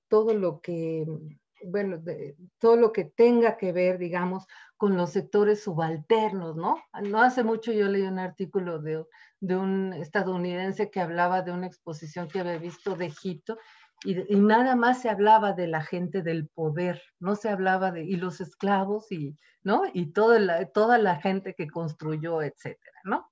Tenemos constitucionalmente que alentar el ejercicio de los derechos culturales, aun y cuando la definición constitucional de los derechos culturales es limitada, pero nosotros sí podemos hacer mucho porque todos los públicos reales y potenciales tengan acceso a la cultura, ¿no? Tendríamos también que garantizar la accesibilidad, por supuesto, para todos aquellos sectores o públicos que tienen alguna discapacidad, ¿no? Yo sé que esto es un problema para los monumentos históricos y para las zonas arqueológicas, pero por lo menos podríamos pensar, ¿no? Pensar juntos cómo logramos, a lo mejor sería el tiempo de la tecnología para hacer accesible todo lo que mostramos y que la gente mecánica o físicamente no puede conocer, ¿no? Y finalmente evitar cualquier tipo de dominación por parte de la cultura. Es decir, no, como que nosotros tendríamos que pensar en cómo damos voz, cómo tratamos de mostrar o abrir espacios para que la gente se muestre, porque otro de los problemas que tenemos, que es muy serio me parece, y ahorita se está discutiendo mucho también, es si nosotros tenemos derecho de representar a otros, ¿no? Este es un problema particularmente en etnografía, que creo que se están abriendo como líneas de reflexión muy importantes.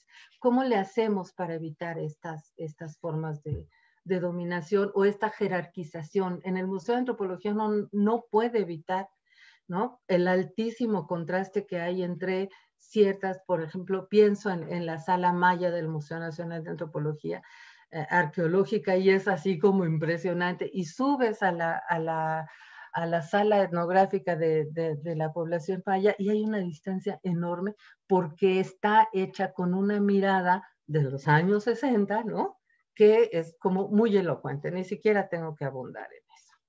Eso es como por lo que se refiere al interior, y con esto cierro, ¿no? Ahora, me gustaría como mostrar algunos ejemplos de cosas que están pasando, ¿no? Por ejemplo, este es un dibujo de los que hicieron niños migrantes en Estados Unidos que fueron recluidos prácticamente en jaulas, separados de sus padres, y en un albergue de Tucson empezaron a poner a dibujar a estos chiquitos, ¿no? Desde un albergue, perdón, los pusieron a dibujar, y miren, por muchos de esos dibujos ahora se interesó la Smithsonian en adquirirlos porque expresan un conflicto, ¿no?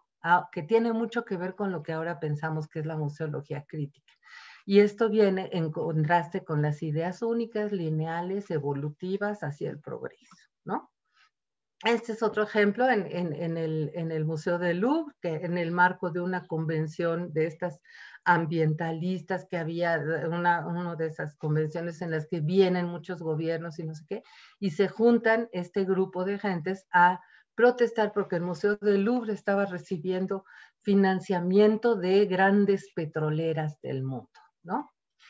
Aquí tenemos un ejemplo, el museo más accesible del mundo, se dice, es una galería que está en Londres y que está hecha para personas que están en silla de ruedas.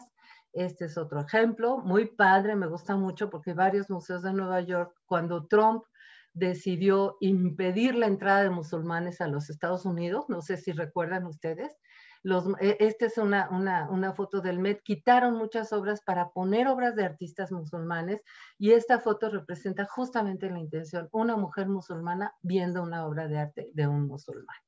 Esta foto es del Museo Quebrandí, que tiene 70,000 piezas de arte africano y que se están planteando devolverlas ante una solicitud de Benín. Pero en México tenemos varios ejemplos también de exposiciones y museos que han decidido tomar como abiertamente una posición, justamente aludiendo a esta idea de que los museos no son neutros. Esta exposición la hizo Paul Hearst sobre el daño que hacen a Xochicalco, o el daño que puede haber al patrimonio desde las mineras, ¿no? A causa de las mineras, sí. Y le puso un nombre muy significativo, ¿no? El oro, o sea, lo que extraen las mineras, o la vida. Esta es una imagen de un museo de Felipe Ángeles, a mí me tocó hacer el guión, y esta exposición se hizo desde una perspectiva ética, y cada tema se refirió a alguna decisión que tuvo que tomar en su vida el general Felipe Ángeles.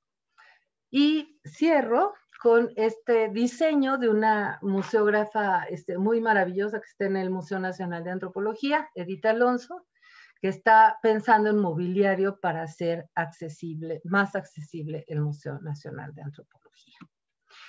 Bueno, pues con esto cierro, y espero no haber ido demasiado rápido, pero haber dejado como sembradas algunas inquietudes y que podamos pensar juntos acerca de estos problemas de la ética. Muchas gracias por la intervención. Sí, tenemos un tiempo para preguntas y les invitamos para que las acotemos y podamos ir con el tiempo de pasar después a una dinámica. Entonces, para que puedan hacer en el chat o puedan levantar su mano para alguna intervención. Nos hablabas de pensar todos juntos en estas temáticas que se abordan en los museos, desde la verdad, el bien, lo bueno, lo deseable, la belleza, y ser un museo con entidades neutras. ¿Hay alguna estrategia que podríamos pensar? Porque como que en un museo de sitio a veces tiene ciertas características, que eso es lo padre, ¿no? Que cada uno tiene ciertas características en pensar, integrar todas estas, pues digamos, todas estas características o enfocarnos en alguna de ellas para que tampoco el discurso sea tan rígido, y si es viable que desde el inicio podamos decir, estas son algunas de las investigaciones que hasta ahorita nos han aportado estos resultados desde el inicio.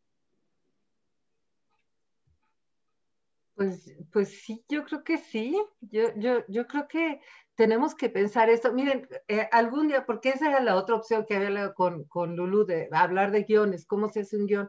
Pero yo creo que antes que decidir qué es lo que vas a exhibir, lo primero que tienes que pensar es qué le quieres decir a la gente y desde qué perspectiva se lo estás diciendo.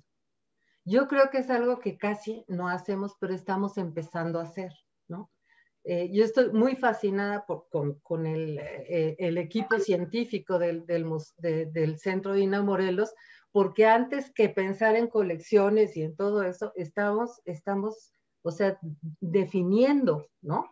Ciertos principios museológicos, entre los cuales hay principios éticos para no excluir, por ejemplo, ¿no? Si ustedes se fijan, el museo antes de la pandemia, que nos vino muy bien, además, qué bueno que se cerró porque hay la gran posibilidad de reestructurarlo, tenía una sala de etnografía, o sea, de 16 salas que tenía, una era de etnografía, ¿no? Entonces, así como por no dejar, vamos a hablar de los pueblos originarios de Morelos, ¿no? Cuando es una población muy mayoritaria en realidad, ¿no?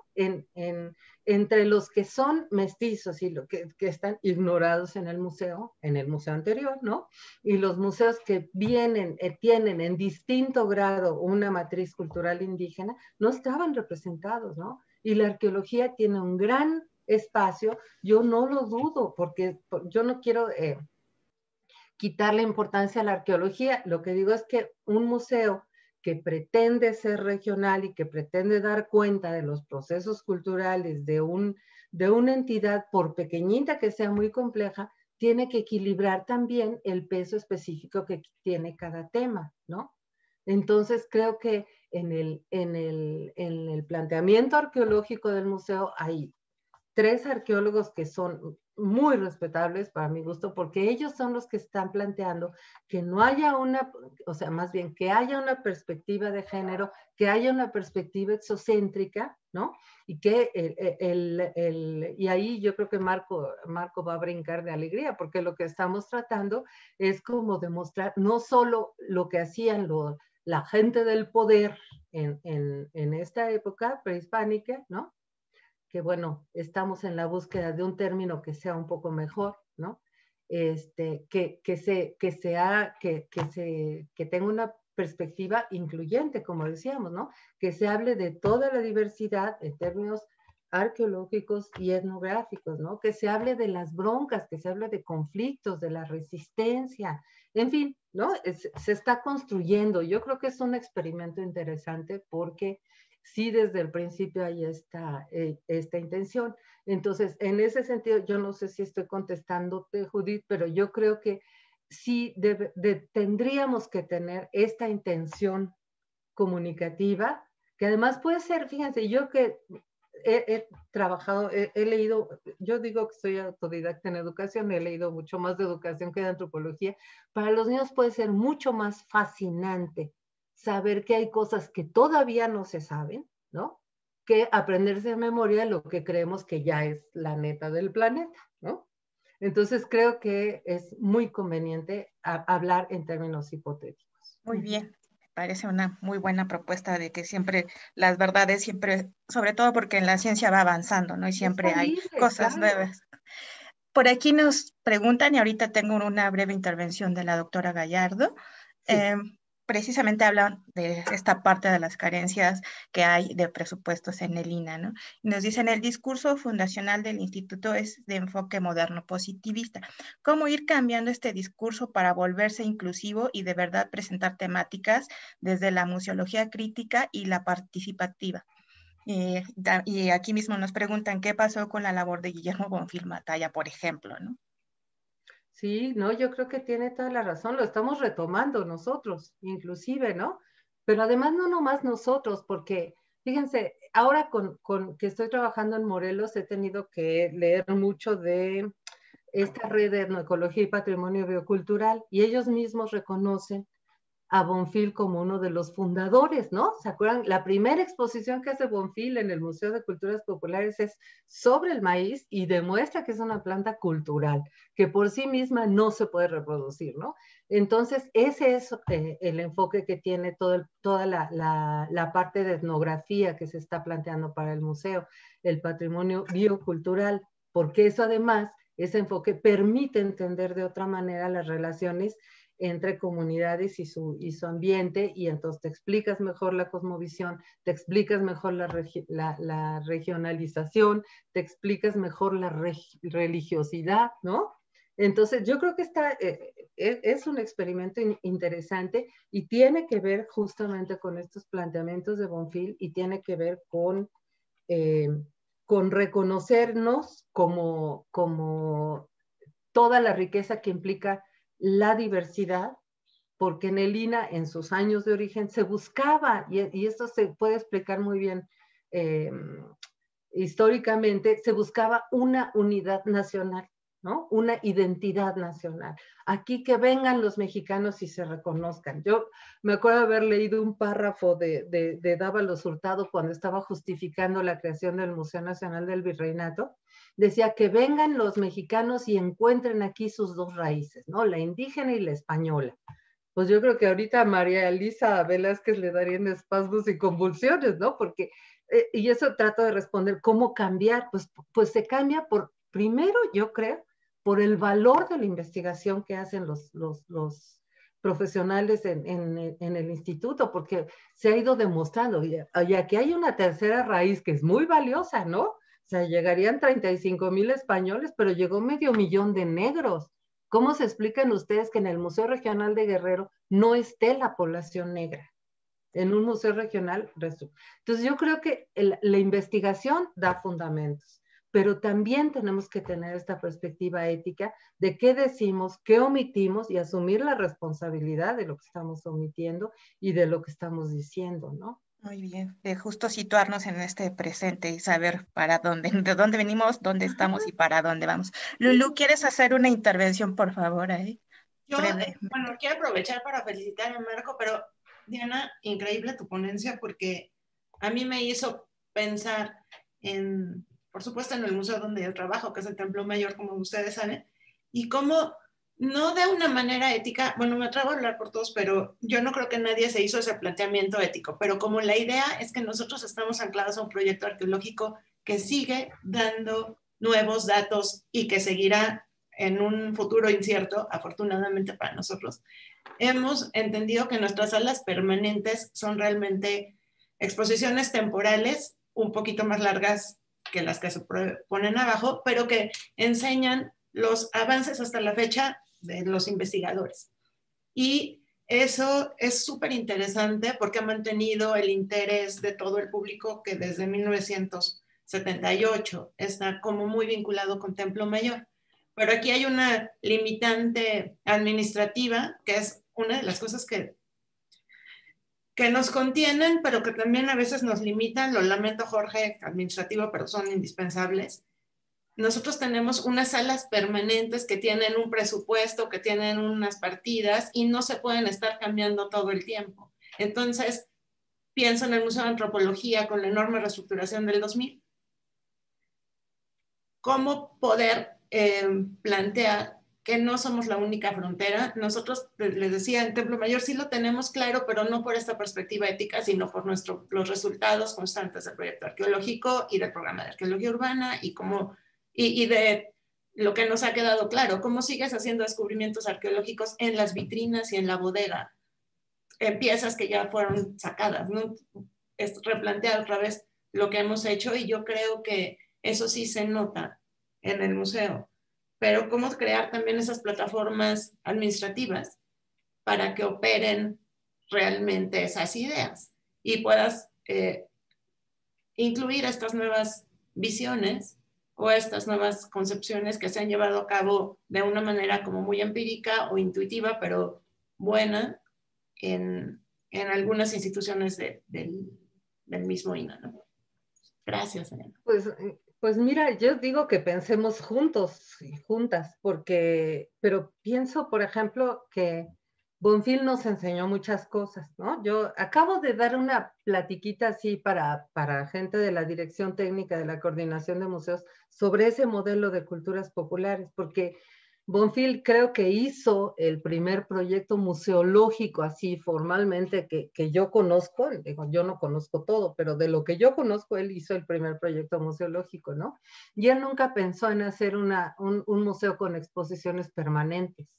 Él lo pensó desde el principio, solo contemporales, porque además él pensaba mucho en el futuro y decía, bueno, cada vez que se quite de aquí una exposición, de gran formato, de larga duración, porque duraban 10, 11 meses sus exposiciones, que se fuera a fundar un nuevo museo de culturas populares en alguna parte de la República, ¿no? Entonces, por eso no tenía bodegas tampoco, porque no pensaba él decía, más que pensar en qué son los objetos que vamos a mostrar, lo importante es analizar los temas que vamos a presentar, ¿no? Entonces, bueno, ese es una premisa, ¿no? A lo mejor cada vez que se cree un museo, a lo mejor deberíamos de pensar en un área permanente muy chiquita y muchas salas de temporales para estar modificando y para estar presentando los resultados de la investigación, me parece, ¿no? Esa es una gran posibilidad. La otra, si ya tenemos un museo así como este de Templo Mayor, yo creo que a lo mejor no se tendría que modificar todo el museo,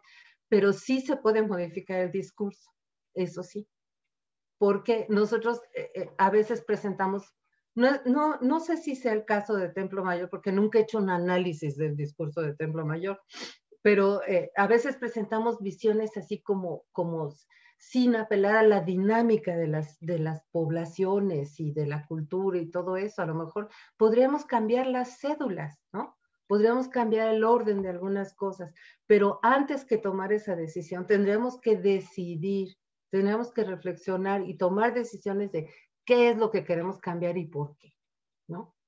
Y a lo mejor eventualmente hasta para esto sirve este seminario, que daría mucho, porque mucha experiencia aquí entre todos los asistentes, como para decir, a mí me gustaría que se dijera tal cosa, ¿no?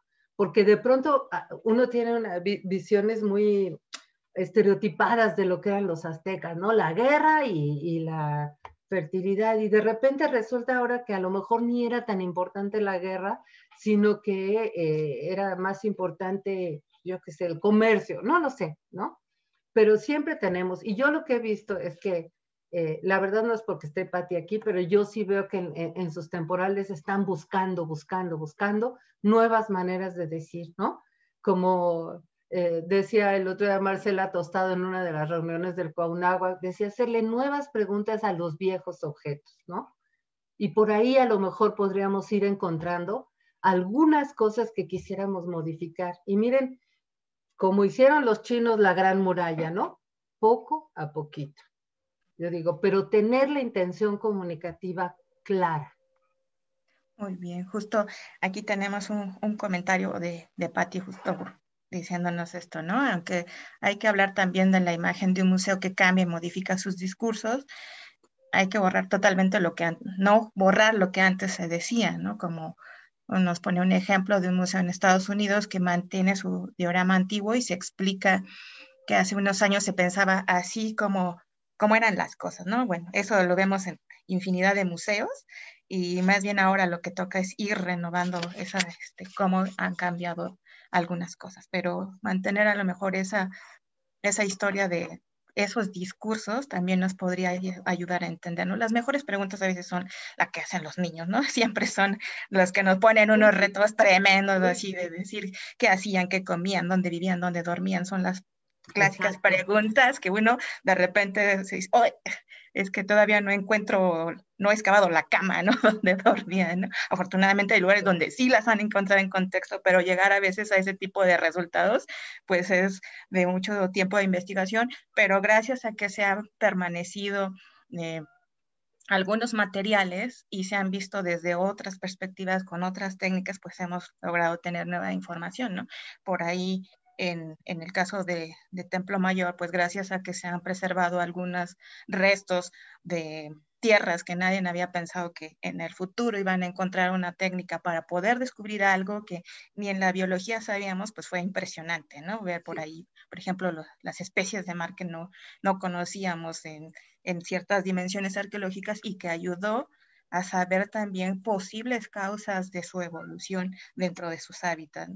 Entonces, ese tipo de cosas que también uno puede ir jalando y también aprovechando para poder no solo mantenernos a lo mejor en esa dimensión cultural, sino también en la dimensión del ambiente y el entorno, ¿no? Aquí les dejo una liga para que lo puedan consultar y tenemos algunos minutitos a lo mejor para una última cosa que quieras decirnos y para ir pasando a lo mejor a la última dinámica. Pues ya no hay otra pregunta por ahí, ya no. A ver, déjame, lo consulto. De nuestro público aquí, ahorita el que participen, no, tendríamos solamente unos minutitos y pasa. Pues miren, yo realmente lo que pienso es que a lo mejor una de las preguntas, porque siempre me parece que es importante terminar las sesiones con preguntas, ¿no? Tal vez en arqueología no es tan clara la pregunta de qué derecho tenemos de representar a otro, ¿no? Pero lo que yo creo que podríamos hacer, que sí podemos hacer cambiando el texto, los textos y a lo mejor el orden de ciertas cosas, es presentar más de una versión de las cosas, ¿no? Yo, cuando hice ese museo de Felipe Ángeles, era un museo muy chiquitito, porque el gobierno del estado de Hidalgo compró la casa donde nació Felipe Ángeles, pero el espacio de exposición era muy chiquito y queríamos hablar de bueno, Villa y Felipe Ángeles hicieron una pareja invencible prácticamente, hasta que tuvieron problemas, diferencias de lo que tendría que ser la estrategia final, ¿no? Y nosotros no nos sentíamos con derecho a tomar partido, es decir, es que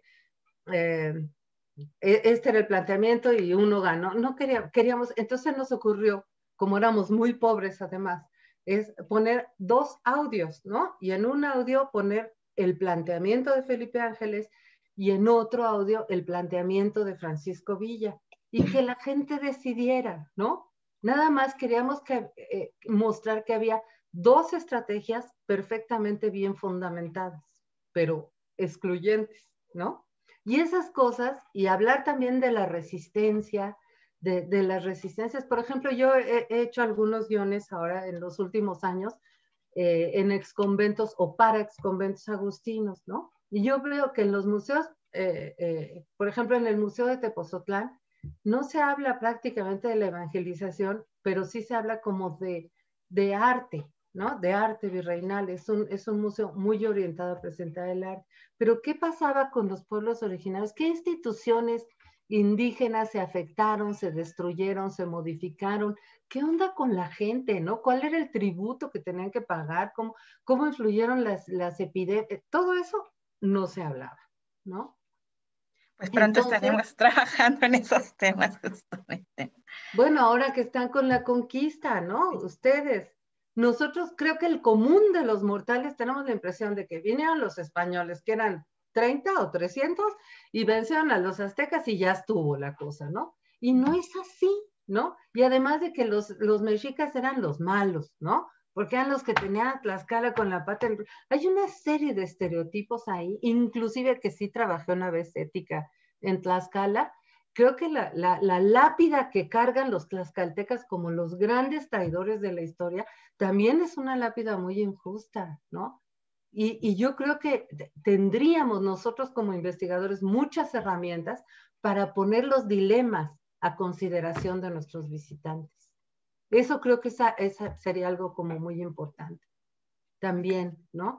Porque de pronto hacemos juicios, o en el Castillo, que uno pasa por la Sala de Independencia y vas a la siguiente, y si no volteas hacia la izquierda, contra todo lógica de circulación, no ves el retrato de Iturbide porque es el malo, ¿no? Cuando en realidad, en fin, habría que ver. Lo que yo me resisto es a los tratamientos maniqueos de los personajes. En fin, como ahí les dejo de tarea, ¿no? ¿Cómo pues nos dejaste bastante tarea, y igual y voy a dejarte las preguntas que acabaron aquí, claro, y los comentarios, sí, para que los puedas tener, igual a nuestro participante Marco Antonio, para poder seguir ahorita con una dinámica que hacemos siempre en este seminario. Bueno. Pues yo los voy a dejar un momentito con nuestra jefa de difusión, Mitzi Alcalá, para que pueda explicarnos en esta ocasión cuál es la dinámica. Muchas gracias. ¿Qué tal? Muchas gracias, Judith. Les voy a compartir aquí en el chat del Zoom una liga de Mentimeter para que respondan una pregunta. También le pido a Miriam que la comparta con toda la gente que nos está siguiendo a través de Facebook para que participe también. Voy a compartir pantalla.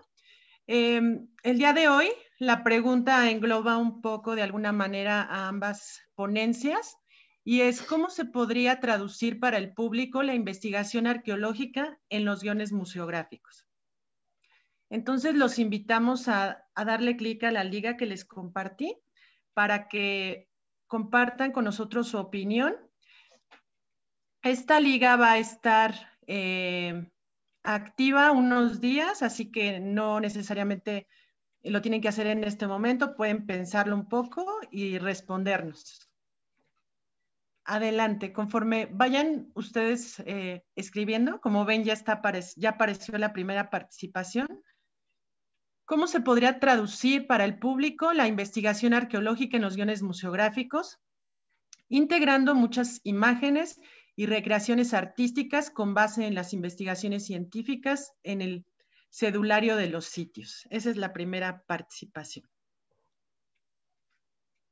No sé si alguien dentro del Zoom quisiera comentar esta primera respuesta o la pregunta en general. ¿Qué les parece?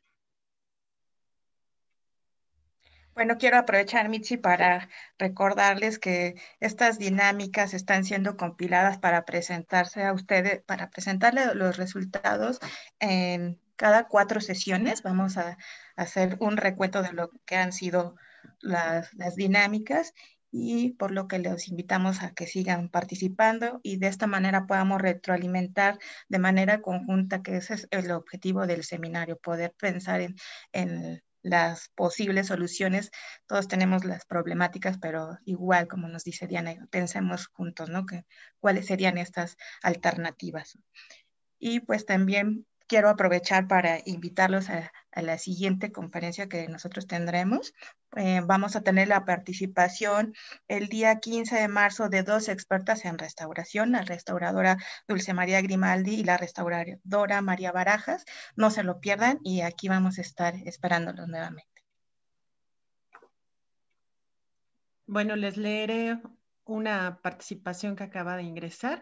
Pensando en las necesidades y la participación del público y orientarlas para favorecer la conservación, difusión y valoración del patrimonio. Muchas gracias a quienes están participando con nosotros en esta dinámica. Es muy importante conocer su opinión. El profe Gándara quiere participar. Adelante. Sí, quería yo sugerir, porque se me hace que la pregunta se formuló antes de que Diana decidiera hablar de cuestiones éticas. Entonces, como que la pregunta está muy desconectada de lo que pasó en la sesión. Quería sugerir una pequeña modificación en la pregunta. ¿Cómo se podría traducir? ¿No? Incorporando una dimensión ética. Porque entonces vamos a poder contestar algo que tenga relación más cercana con lo que hemos visto.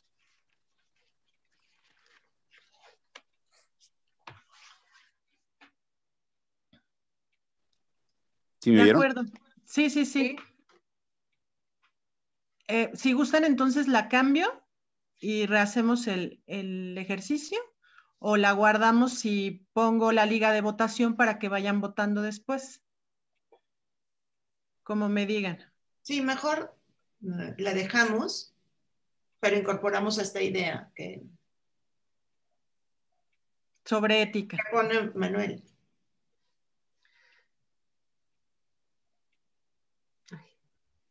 Bueno, Ana, voy a leer. Yo Mitzi, Ana quiere hablar. quería decir algo que dijo Marco Antonio, que me pareció muy importante. Yo he aprendido con Manuel y con Leti Pérez la importancia de los estudios de público, y yo creo que nosotros deberíamos de preguntarle a la gente qué es lo que quisiera saber. Esa sería como una respuesta, digamos, justamente retomando la dimensión ética, porque muchas veces nosotros creemos saber lo que la gente necesita saber, ¿no?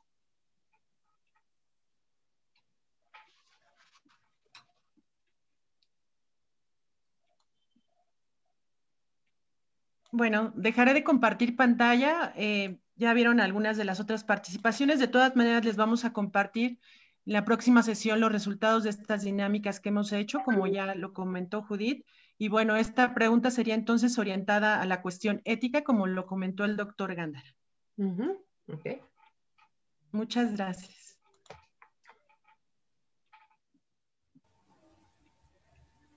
Muchas gracias, Mitzi. Y pues nuevamente quiero agradecerlos a nuestros participantes y a nuestros asistentes. Ustedes forman este seminario. Estoy muy contenta porque tuvimos estas dos participaciones súper interesantes y además formativas. Y no dejen de seguirnos, por favor, en la página de Facebook. Aparecerán y próximamente en nuestras líneas de ahí de link con Mixi. Y bueno, podremos ver todos los resultados que se están obteniendo. Yo no me resta más que desearles muy buena tarde a todos y pues quedarnos por este canal. Muchas gracias a todos por su participación. Muchas gracias. Saludos a todos, gracias.